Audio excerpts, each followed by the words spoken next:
तुळस एवढी पवित्र असूनही गणपती बाप्पाला वर्ज्य आहे आणि त्यामागे एक पौराणिक कथा आहे. तर आज ही कथा मी तुम्हाला इथे ऐकवते. तुळस नाही असे एकही घर नाही आणि गणपतीची मूर्ती नाही असेही एकही घर नाही. असे असूनही गणपती बाप्पाला तुळशीचे वावडे का? गणपती बाप्पाला दुर्वा आवडतात पण तुळस नाही असे का? दुर्वा इतकी तुळसही औषधी आहे आणि तसे असूनही बाप्पाच्या यादीतून ती का वर्ज्य आहे? तर याबाबतच पुराणामध्ये एक कथा सांगितलेली आहे. एक अप्सरा अति सुंदर होती. तिला उत्तम पती हवा होता. त्यासाठी ती उपवास, जप, व्रते, तीर्थयात्रा वगैरे सतत करत होती. एकदा तिला ध्यानात मग्न असलेला तेजस्वी गणपती दिसला. तिला तो फार आवडला म्हणून त्याला ध्यानातून जागे करण्यासाठी तिने हाका मारल्या, नृत्य केले, गाणे म्हटले. शेवटी गणेशाची समाधी भंग पावली. गणपतीने डोळे उघडले तेव्हा त्याला अप्सरा दिसली. तो म्हणाला, हे माते, माझ्या ध्यानाचा भंग का करत आहेस?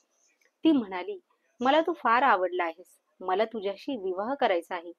गणपती म्हणाले, मी तुला माते संबोधनही तू विवाहाचा प्रस्ताव माझ्यासमोर ठेवला आहेस.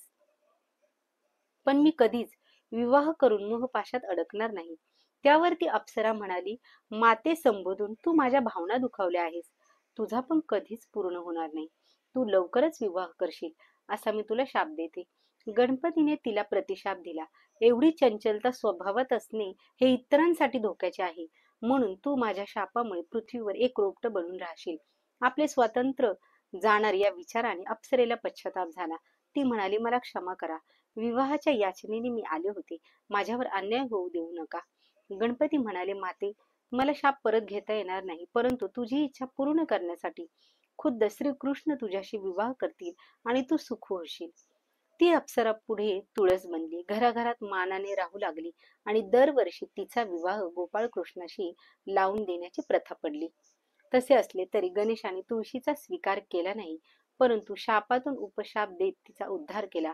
आणि या कारणामुळेच गणपती बाप्पाला दुर्वा वाहिल्या जातात, पण तुळस नाही. केवळ भाद्रपद चतुर्थीला अर्थात गणेश चतुर्थीला तुळशी दल बाप्पाला वाहिले जाते. ती सुद्धा पत्री स्वरूपात असल्याने बाप्पा तिचा स्वीकार करतात किंवा अन्य वेळी स्वीकार करत नाहीत. तर प्रिय भक्तांनो, बाप्पाला नेहमी दुर्वा अर्पण करा आणि प्रेमभराने भक्तिभावाने म्हणा, गणपती बाप्पा मोरया.